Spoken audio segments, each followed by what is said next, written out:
Hello lovely learners, कैसे हैं आप सब। आई होप आप सब अच्छे होंगे। मैं सरिता आज आपको एनसीईआरटी ज्योग्राफी क्लास 6 का सेकंड चैप्टर करवाऊंगी।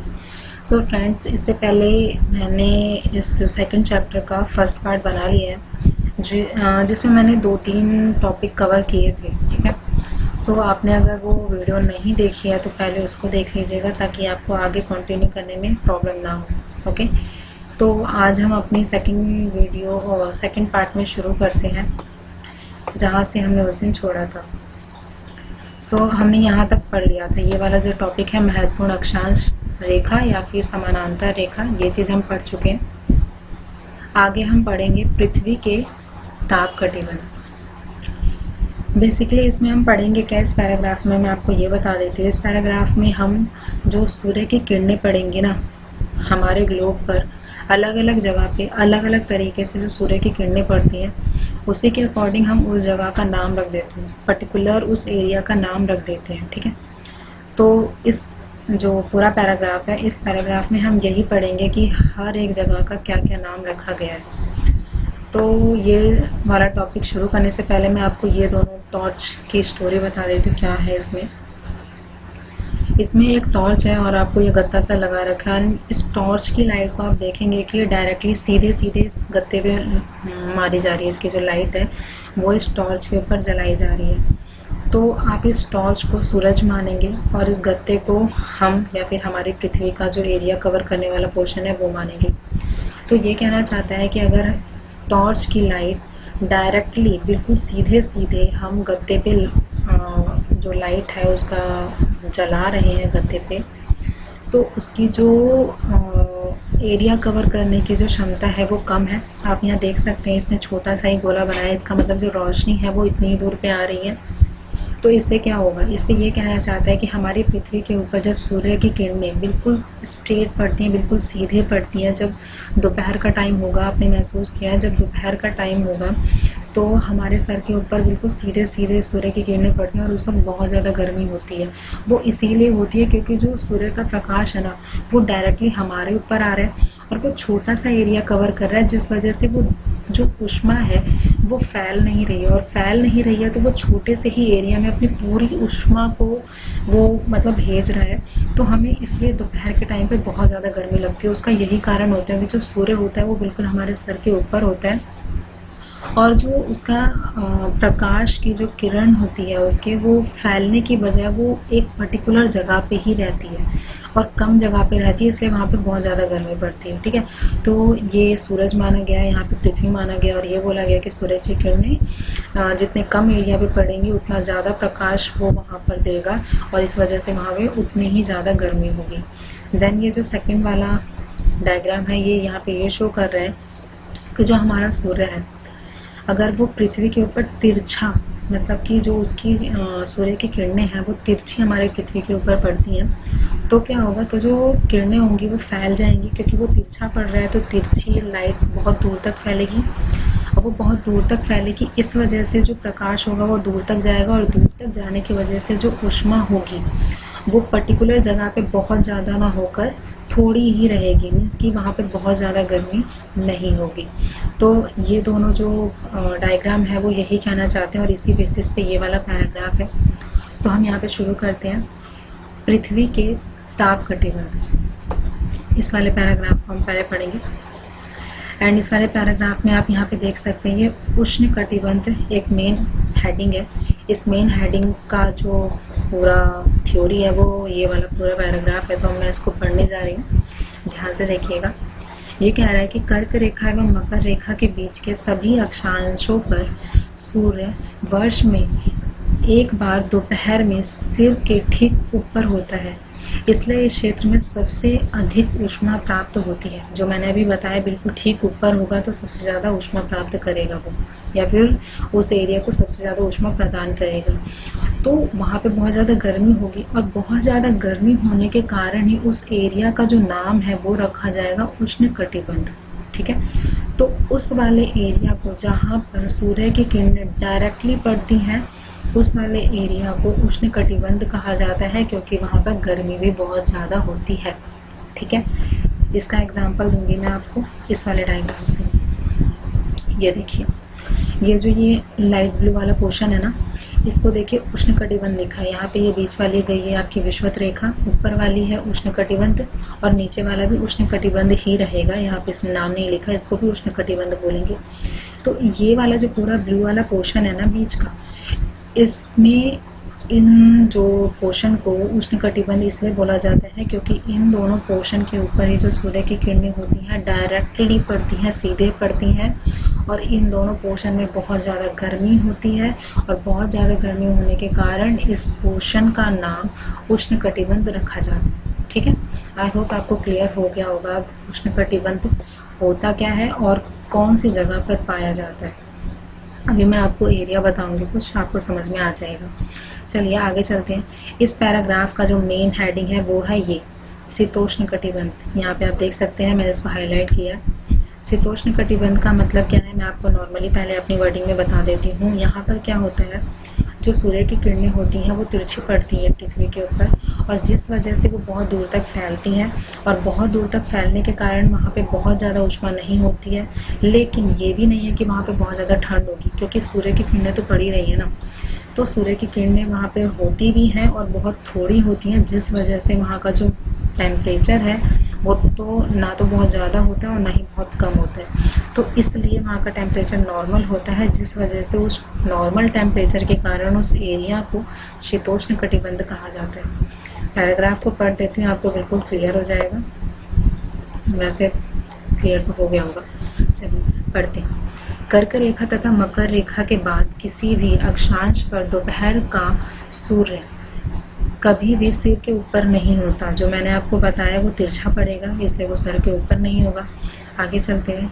ध्रुव की तरफ सूर्य की किरणें तिरछी होती हैं। सिंपल सी बात है भाई, जो ध्रुव वाला पोर्शन होता है वो बिल्कुल कॉर्नर वाला, जो लास्ट वाला पॉइंट होता है ना हमारे ग्लोब का, बाहर वाला जो पोर्शन होता है उस साइड को ध्रुव कहा जाता है। और जो सूर्य की किरणें होती हैं वो तो बिल्कुल बीच वाले पोर्शन पे पड़ती हैं, तो जो साइड वाला पोर्शन होगा तो वहाँ पे तो तिरछी जाएंगी ना, बहुत थोड़ी सी किरणें जाएंगी, तो वहाँ पर तिरछी होती हैं वो किरणें। इस प्रकार उत्तरी गोलार्ध में कर्क रेखा एवं उत्तरी ध्रुव वृत्त तथा दक्षिणी गोलार्ध में मकर रेखा एवं दक्षिणी ध्रुव वृत्त के बीच वाले क्षेत्र का जो तापमान होता है वो मध्य रहता है। क्या कह रहे हैं, मैंने इसीलिए इसको ना आपको पहले ही अपने वर्डिंग में बता दिया ताकि आपको प्रॉब्लम ना हो, और मैं इस डायग्राम के थ्रू बताऊंगी तो आपको ईजिली समझ में आ जाएगा। ये कह रहा है शीतोष्णकटिबंध, मेन हेडिंग मैंने आपको दिखाई थी। ये जो लाइट पिंक वाला पोर्शन है और यहाँ पे ये लाइट पिंक वाला जो पोर्शन है मकर रेखा के बाद वाला, और यहाँ पे कर्क रेखा के ऊपर वाला, ये वाला जो पोर्शन है वो शीतकटिबंध कहलाता है। और नीचे वाला भी जो है वो, जैसे कि ये ऊपर वाला है तो ऊपर वाले को क्या बोलते हैं, उत्तर वाला पार्ट बोलते हैं, तो ये उत्तरी शीतोष्णकटिबंध हो गया। और नीचे वाला जो हो गया वो दक्षिणी वाला पार्ट हो गया, तो इसलिए इसको दक्षिणी शीतोष्णकटिबंध कहा जाता है। ठीक, जो सूर्य की किरणें हैं लाइक वो यहाँ पर है, तो जब सूर्य की किरणें यहाँ पे तो बिल्कुल डायरेक्ट सीधे जा रही हैं तो गर्मी ज़्यादा है। लेकिन अब वो अगर सूर्य यहाँ पर है, अब प्लीज़ मेरे एरो को देखिएगा, एक्चुअली मेरे पास वो पेंसिल नहीं है जिससे कलर करके बताते हैं, लेकिन मैं आपको ये बता दूं कि इसके जो नेक्स्ट वाली वीडियो है मैं ये जो चैप्टर के सारे जो डायग्राम है इनको लेकर चलूँगी, और मैं उसको क्लियरली आपको बताऊँगी विद लिखने के साथ साथ पूरा हर एक चीज़ बताऊँगी। तो आप मेरी थर्ड वाली वीडियो पक्का देखना, कोशिश करना कि आप उसको देख ही लो, क्योंकि उससे फिर आपको बिल्कुल क्लियर हो जाएगा। चलिए तो फिर हम चलते हैं यहाँ पे शीतोष्णकटिबंध की तरफ। तो यहाँ पर जो सूर्य की किरणें होती हैं इस तरह से जाती हैं, तो तिरछी जाने की वजह से वहाँ पे किरणें जो होती हैं बहुत ज़्यादा नहीं पहुँच पाती हैं, और जो वहाँ का जो तापमान है वो बहुत ज़्यादा हाई नहीं हो पाता है, तो नॉर्मल टेम्परेचर रहता है। इसलिए उन दोनों पार्ट को कर्क रेखा से ऊपर वाला और मकर रेखा से नीचे वाले पार्ट को शीतोष्णकटिबंध कहा जाता है। उसके बाद आता है शीतकटिबंध। शीतकटिबंध में क्या होता है, ये वाला जो पोर्शन है ना, जो मैंने अभी आपको पिंक वाला पोर्शन दिखाया था, उससे भी ऊपर वाला पोर्शन जो बिल्कुल बाहर वाला पोर्शन होता है, वहाँ पर सूर्य की किरणें लगभग ना के बराबर होती है। तो ना के बराबर होंगे तो क्या होगा, वहाँ पे बहुत ज़्यादा ठंड होगी, वहाँ पे बर्फ़ होगी, तो बर्फ़ होगी तो इसलिए वहाँ का जो मौसम होगा, जो वहाँ का तापमान होगा वो शीत होगा, और इसी कारण से इसको शीतकटिबंध कहा जाता है। ठीक, पढ़ के बता दो। मुझे पढ़ने में बहुत आलस आता है, इसलिए मैं आपको पहले समझा देती हूँ। चलिए पढ़ते हैं। उत्तरी ध्रुव वृत्त एवं उत्तरी ध्रुव तथा दक्षिणी गोलार्ध में दक्षिणी ध्रुव वृत्त और दक्षिणी ध्रुव के बीच के क्षेत्र में ठंड बहुत होती है, क्योंकि यहाँ सूर्य क्षितिज से ऊपर नहीं आ पाता, इसलिए ये शीतकटिबंध कहलाता है। क्वेश्चन वो जगह बता देती हूँ मैं आपको, ये वाला क्वेश्चन, ठीक है, ये वाला क्वेश्चन एंड ये वाला क्वेश्चन।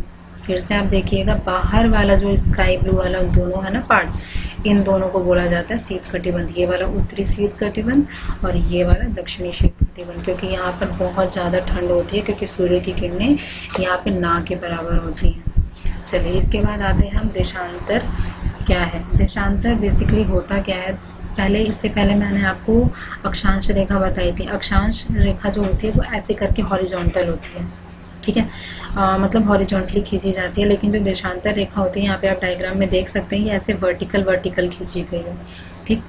देशांतर रेखा का बेसिकली मीनिंग क्या होता है, ये जो रेखा होती है ना, ये हमारे समय को दर्शाती है। मीन्स कि किसी जगह पर कितना टाइम हो रहा है, या फिर दो जगह के बीच में समय का जो अंतर है, उस चीज़ को ये देशांतर रेखा शो करती है या फिर दर्शाती है, ठीक है। यहाँ पे मैंने कुछ पॉइंट्स हाईलाइट किए हैं, तो मैं उसी को ही पढ़ाऊँगी, ताकि आपका बहुत ज़्यादा टाइम वेस्ट ना हो और आप बोर ना हो, क्योंकि मुझे ऐसा लगता है आप बोर हो जाते हैं। चलिए, किसी स्थान की स्थिति को बताने के लिए यहाँ पे टाइम बताया, उसके बाद उसकी स्थिति बताने के लिए टाइम के अकॉर्डिंग हम उसकी स्थिति भी देख लेंगे, ठीक है। यहाँ पे एक एग्जाम्पल दिया हुआ है, लिखा है प्रशांत महासागर में स्थित टोंगा द्वीप और हिंद महासागर में स्थित मॉरिशस द्वीप एक ही अक्षांश 20 डिग्री 00 मिनट दक्षिण पर स्थित है। मीन्स कि जो उसका अक्षांश है, अक्षांश कौन सा होता है, ऐसे वाला जो हॉरिजॉन्टल वाली लाइन होती है, ये वर्टिकल पूरा है। यहाँ पर बिल्कुल सीधी रेखा पे 20 डिग्री इस साइड प्रशांत महासागर होता है ना, यहाँ दोनों साइड पे ही होता है वैसे तो जो 20 डिग्री पे ही टोंगा द्वीप है और 20 डिग्री के ही अंदर मॉरिशस द्वीप भी आता है। लेकिन भाई 20 डिग्री तो ऐसे गया है ना, इतना बड़ा ग्लोब है, लेकिन वो भी कहाँ पर आता है, यहाँ पर आता है, यहाँ पर आता है, मीन्स कि पश्चिम में आता है या पूरब में आता है। इन दोनों के बीच में कितनी जगह का गैप है, इन दोनों के बीच में जो टाइम का अंतर है वो कितना ज़्यादा होता है। तो इन सारी चीज़ को दिखाने के लिए देशांतर का यूज़ होगा।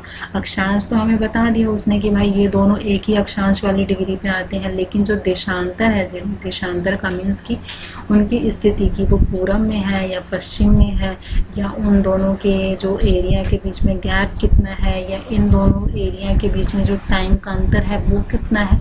तो ये सारी जो चीज़ें हैं वो हमारा देशांतर रेखा दिखाती है, ठीक है। आई होप आपको क्लियर हो गया। अब देखते हैं यहाँ पे सेकंड लाइन में, देखिए ये लिखा है प्रत्येक अंश को मिनट में तथा मिनट को सेकंड में विभाजित किया जाता है। अंश देखिए क्या हुआ है, ये जो ये लाइनें हैं ना, ये हर एक लाइन हर एक अंश को दिखाती है, ठीक है। ये इसी अंश की बात कर रहा है कि जो अंश है, जैसे कि 30 डिग्री पूर्व हो गया, 60 डिग्री पूर्व हो गया, तो वो अंश को मैंने पहले भी बताया था, इसको डिग्री कहा जाता है, हम इंग्लिश में डिग्री कहते हैं, हिंदी में इसने अंश लिखा है। तो हर एक डिग्री हर एक मिनट, ठीक है, हर एक मिनट को दर्शाती है। अब इसने मिनट से भी सेकंड में विभाजित कर दिया है, मीन्स कि प्रत्येक अंश को मिनट में तथा मिनट को सेकंड में विभाजित किया जाता है। हम इसको ऐसे भी कर सकते हैं कि मतलब कि किसी भी एरिया के बीच में जो अंतर है ना, उसका हम सेकंड का गैप निकाल सकते हैं देशांतर की सहायता से। समझ गए, ये कहना चाहता है ये बेसिकली। आगे देखते हैं। ये अर्धवृत्त है तथा उसके बीच की दूरी ध्रुवों की तरफ बढ़ने पर घटती जाती है तथा ध्रुवों पर शून्य हो जाती है, जहाँ सभी देशांतरी यमयुत्तर आपस में मिलते हैं। इस वाले डायग्राम में देख लेते हैं। ये कह रहा है कि जो सारा का सारा देशांतर रेखा है ना, ये जाके एक टाइम पे ना शून्य हो जाती है। शून्य का मतलब यहाँ पे देखिए, ये जो मेरा एरो आप देख रहे होंगे यहाँ पे आ जाती है। जो बिल्कुल लास्ट वाला जो उत्तरी ध्रुव है उत्तरी ध्रुव पे आके मिल जाती है। मिलने का मतलब जैसे कि यहाँ से आप नीचे से ये शुरू हो रही है, दक्षिण वाले पार्ट से शुरू हो रही है। अब दक्षिण वाले पार्ट से जो रेखा शुरू हो रही है, यहाँ पे आप देख सकते हैं इन दोनों रेखाओं के बीच में गैप तो ज़्यादा है, लेकिन जैसे जैसे ये ऊपर जा रही हैं दोनों रेखाएं, ये गैप जो है बिल्कुल कम हो जा रहा है और यहाँ पे एक पॉइंट में आके मिल जाती हैं और जो गैप है वो बिल्कुल ख़त्म हो जाता है। ख़त्म होने के कारण ही लिखा है, यहाँ पे एक लाइन यूज़ की गई है, ये लिखा है कि ध्रुवों पर शून्य हो जाती है। वो यही कह रहा है कि दोनों के बीच में गैप ख़त्म हो जाता है और ध्रुवों पे आके वो शून्य हो जाती हैं। ठीक, इसीलिए लिखा है जहाँ सभी देशांतर यमयुत्तर आपस में मिल जाते हैं, तो यहाँ पे मिल जा रहे हैं तो वो शून्य हो जा रहा है। ठीक है, चलिए आगे चलते हैं। ये कह रहा है अक्षांश या फिर समानांतर रेखाओं से भिन्न सभी देशांतर यमयुत्तर की लंबाई समान होती है। जी, ये क्या कहना चाहता है, आप इसको दो अलग अलग पार्ट में देखिए।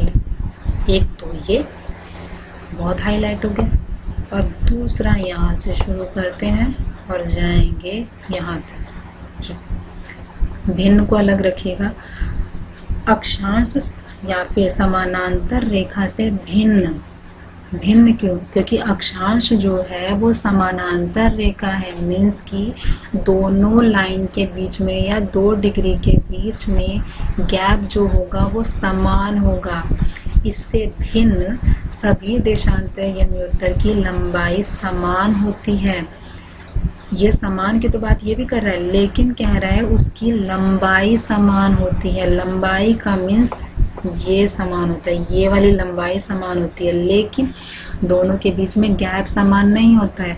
तो गैप अक्षांश रेखा या फिर समानांतर रेखा के बीच में समान होता है, लेकिन दोनों की लंबाई देशांतरीय रेखा में समान होती है, लेकिन उनका गैप समान नहीं होता है। आई होप क्लियर हो गया होगा, कंफ्यूज नहीं हो रहोगे। दूसरी लैंग्वेज में बता देती हूँ।